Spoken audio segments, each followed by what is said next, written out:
Hello, the internet, and these are the Kirakira precure a la mode characters from good to evil. First, let's start with the purest of pure and work our way up to the most evil. These characters are the good. Taking the gold medal of good, we have Lumiere, the original precure warrior from Ichazo before Whip and the others. Though she doesn't have a big role until episode 32, it's clear that Lumiere is a kind-hearted woman who wants to make people happy with her pastries, but isn't afraid to fight back when evil is lurking. When she first meets the girls, she is shown to be kind and friendly towards them when they time traveled. When she first met Noir Hertz, she nursed him back to health, but when he demanded that she gives him more sweets, she refused, which eventually led to Noir becoming the corrupt being that it is. She gets the gold medal of good for seemingly having no bad traits, as she's just a sweet woman who just wants to spread positivity, as well as being a brave warrior at the same time. The silver medal of good is going to Pecorin. Pekka! The main mascot of the series.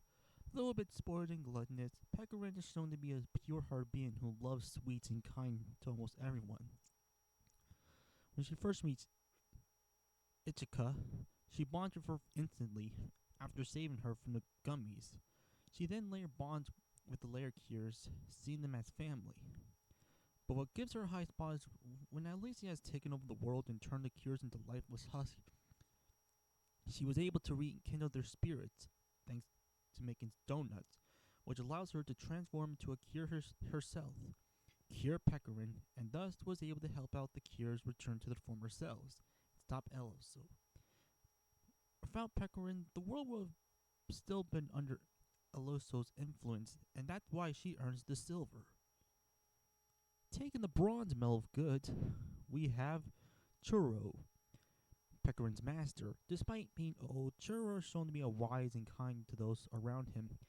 Even after being turned into a ghost, Churro still tries to help out the cures, and Pecorin, in order to save both their world and his, even helping Pecorin to regain the cure's conscience. Even giving the Kirakira to help the cures escape their bubble from being erased. Overall, he's a great being that helps the cures in their missions. Without him, the cures would never have been the cures in the first place. Speaking of which, we have the first of our cures on this list, and that will be Akira Kenjo, aka Cure Chocolate. One of the older cures, Akira is shown to be one of the most mature, kind, and loyal person. Want to be a mature, kind, and loyal person who cares about her loved ones. She's a great older sister to Miku, and shown to be a great friend to her fellow cures, especially Yurikiri. While she was at first skeptical of her, the two ended up getting along so much so that they ended up having romantic feelings for one another. While she can come across as a bit of a show off at times, she clearly has a heart that's sweet as chocolate. Next, we have Itagami, aka Cure Gelato. Born into a wealthy family, Io fell in love with rock and roll and became a rock star herself. Though a bit rough and feisty, she's shown to be a very compassionate girl who cares about her friends as she defends Ichigo and Hamre for some bullies. She craves for freedom in a contrast to her strict home lifestyle. And as a cure, she's courageous and will stand up to evildoers. She may be a hard rock, but she is just as sweet. Finally, we get to the main cure herself, Achaka Usami, aka Cure Whip. The main cure herself, Achaka is an upbeat and cheerful girl with a love of sweets. She clearly cares about those around her and will not rest until she's helped them. Like if I in her lifestyle. As a cure, Achaka and her cure friends usually protect people and sweets from the forces of Noir. However, Achaka isn't perfect. She can be clumsy, over-emotional, and kind of a ditz. Despite this, she's clearly a great person who just wants to protect people's dreams and smiles. And for that, she earned a spot in the good. Next, we have Hamari Agazami, aka Cure Custard. Easily the smartest of the cures, Hamari is shown to be a shy girl with a love of studying sweets and a lot of insecurities. Despite this, she still remains as kind as her friends. As the series goes on, she develops bravery, becoming more confident in her abilities, and eventually becoming the sweets doctor herself. Good for her. We have Chel Arashi, aka Cure Parfait, a popular pastry who is actually a fairy herself. Chel is a lively and generous girl who loves to make sweets for those around her. When she first met Ichika, she was impressed enough to become a teacher for her and eventually a friend. However, while she does care a lot, she can also be a bit oblivious at times, especially towards her brother, Rio. She was clearly in self-regret about that, and thankfully they do manage to pack things up. In addition, she can come across as egotistical at times. Despite this, she's clearly a loving girl who wants to protect her sweets and smiles. And for the last of our cures, we have Yukari Kozumi, aka Kira Macaron. The final of our cures, Yukari tends to be the most cheeky of them. She likes to tease her friends and only hangs out with them because she finds them interested. However, she later sees them as her friends and even starts to have feelings for Akari. On to the parents, we have Jinichiro and Satomi Usami. As far as parents go, these two are pretty great, despite not knowing that their daughter was a magical warrior. Satomi clearly inspired Chaga to be a baker, even teaching her how to when she had some time off. Even around the world, as a daughter, she treats people with love and care. She regularly sends packages to her daughter, showing that she never forgets her family. As for Jinichi, though quite emotional and embarrassing towards her daughter, he still clearly cares and supports her. Being a karate master, Jinichi is capable of being strong on his own, even fighting against a monster. While they may not get that much screen time with Chalky, it's made clear that they're nothing more than great parents. Next, we have Miku Kenji, little sister to Kari. In spite of her illness, Miku is a kind little girl who adores her sister. She's friendly to many of the Kirakira pastry workers, even willing to help them out. She was against her sister into becoming a researcher to learn about her condition. However, this was because she just didn't want to worry about her. Thankfully, after Cure Chocolate, her sister, saves her and reassures her that she can handle things, she later accepts it. As far as little sisters go, Akira has a very sweet heart. Next, we have a couple of grandmothers on this list. Shini Kazami and Tomi Kenjo, grandmothers of Yukari and Kira.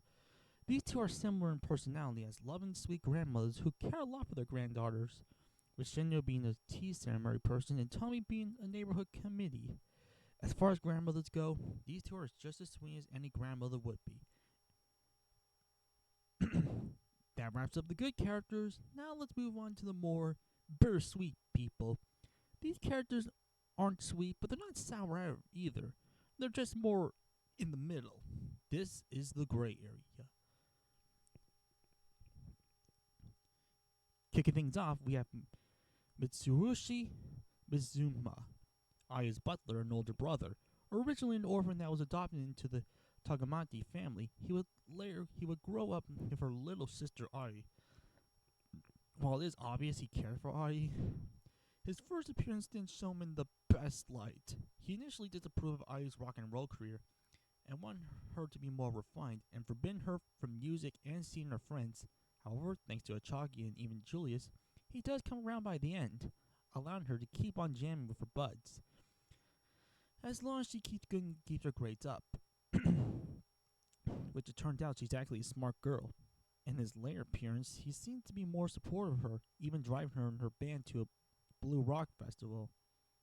It wasn't until when his and Ai's parents would later make him the new head of the Tagamaji Corporation, so while it may not be as supportive as other family members, you do get the sense that he genuinely cared for Ai.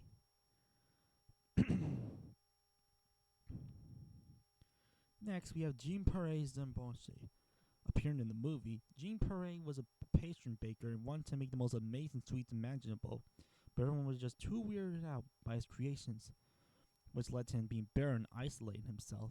That is until he met Rio and Chel and sheltered them and taught them how to bake sweets, only for the two to leave him without notice, which led to him to be more bitter and cold towards people,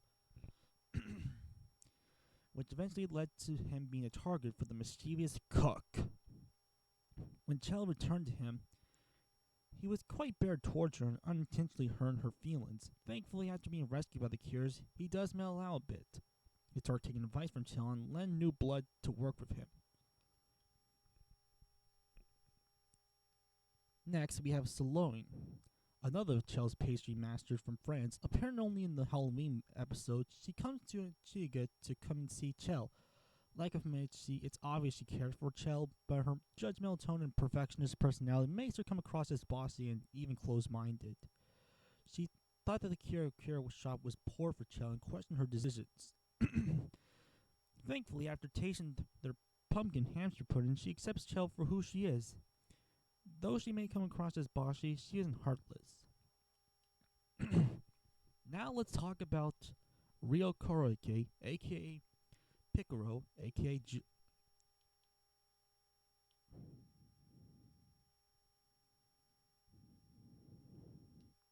Julius, one of the most tragic characters in all of Precure. He's Chel's younger brother. In the past, they used to make sweets for other fairies, but after his sister went to Paris, he became bitter and became a target for Noir to influence and turn him into the villain Julius. As Julius, he's quite callous and cruel as he steals people's curas, even stealing Achika's at one point, and nearly defeats the Cures. Thankfully, Achika got her back and was able to defeat Julius and bring him back to his senses. He was unfortunately put in a coma for a long period of time from trying to defend his sister.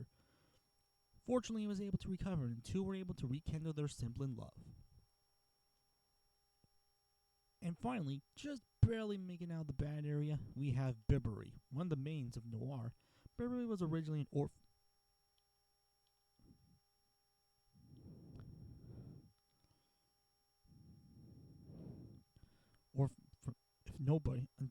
Originally an orphan girl with nobody by her side until Noir came and took her as one of her minions. Since then, Beverly is shown to be rude and uncaring.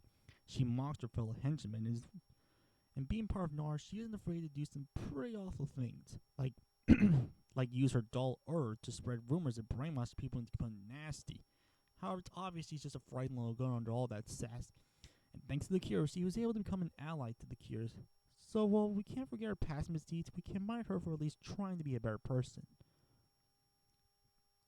That wraps up the gray area. Now let's go on to the most tasteless, plain, and unpleasant beings that the Cures have ever faced.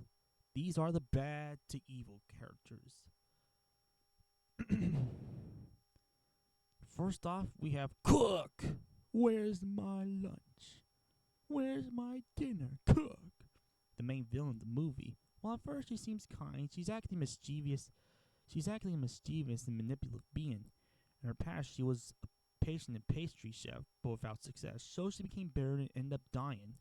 If her girl stubbornly blamed Jim Paris. So she traps the chef for revenge and plots to wreak havoc on Paris. Thankfully, the Cures were able to save Jim Paris and stop Cook from causing more trouble. She is then reincarnated into a little girl who becomes Jane's assistant. The bronze pick for most villainous goes to Grave, a prideful man with a cool car. Grave was originally a corrupt businessman, but after people stood up against him and he met up with Noir and became a henchman, he uses clay mains called Nendos to do his bidding, which of course includes taking over Chagozi. And when Elsa revives him, he became this police officer that arrests people for showing emotions along with his Nendos. Unlike his fellow Noir followers, Grave is placed lower since he doesn't have a tragic backstory, and was just a big jerk before. However, what does keep him from falling lower is that he does change his ways thanks to the help of the Cures, and does help the Cures out to stop Neluso. And it seems that he's at least turned a new leaf. Still, he was a bad person before being Noir, so he ranks here. Taking the silver is Aliso himself, a second in command of Noir that ended up becoming the true main baddie of the series. Originally Cupcake brought to life by Noir and Lumiere, he's an emotionless being who hates feelings and sweet. With his dark powers, he can do some horrible things like brainwash them to cures and steal Kirakira from the sweets. But his most infamous act is when he absorbed himself into Noir, became one, and turned the world into a colorless dystopia and turned the people, especially the cures, into emotionless drones, making one of the few villains in the franchise to actually win against the cures. When the cures were brought back to their senses thanks to precure and Churu, and the cures were able to revive their loved ones' memories and emotions, he went all out. He went all, well, if no one can take over the if I can't take over the world, then no one can. As he sucks the cures in the world into a black void that causes everyone to vanish from existence. Fortunately, the cures were able to open Aliso's help thanks to their loved ones, Kirakira, and Aliso was able to come around and admit that he was wrong. As he restores the world and its people, saying that he looks forward to the new world. However, considering how he nearly destroyed the world and nearly caused a group of teens to lose their loved ones, probably traumatized them in the process, he still earns a very low spot here. But taking the gold medal of evil is going to Noir, the true main villain of the series, originally a soldier on the brink of death until being saved by Lumiere, but ended up becoming greedy and become evil and powerful, all just because he didn't get any sweets. As such, he's cruel, manipulative, and very greedy, as he'll use false compassion to those to become his minions, like with Rio. While he was overthrown by El Oso, Noir still gets the gold medal since he was responsible for corrupting innocent people that eventually caused problems. And since he never redeems himself, all just because he didn't get any sweets, he earns as the most evil being in here. Alright, that's my list. Who do you think are the most good and who are the most evil? If so, leave your thoughts and comment, and I'll see you all next time. Woo!